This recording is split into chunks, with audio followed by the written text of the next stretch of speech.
If you are looking for gallery on the Motorola Signature, the only app that can truly be considered as gallery is the Photos app provided by Google. So if we open the app drawer, and then over here we can go to Google, and then you should be able to find Photos. And this is pretty much the only app that, as I'm saying, can be considered as gallery. You can clearly see all your photos that you took in the camera. This also includes, of course, videos and everything in between. And we can also go to collections, for example, in order to find a bunch of different additional categories and so on and so forth. There is also editing, so if we go to edit, you can easily find a bunch of different options that allow you to adjust your photos. So it looks like a gallery, it feels like a gallery, honestly, and it has tools just like a typical gallery.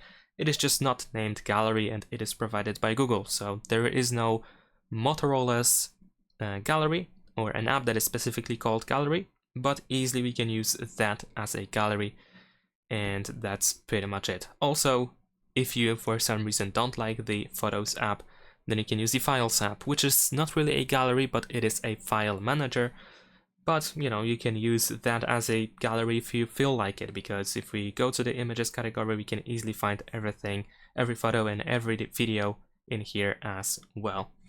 So that's pretty much it. Leave a like and subscribe.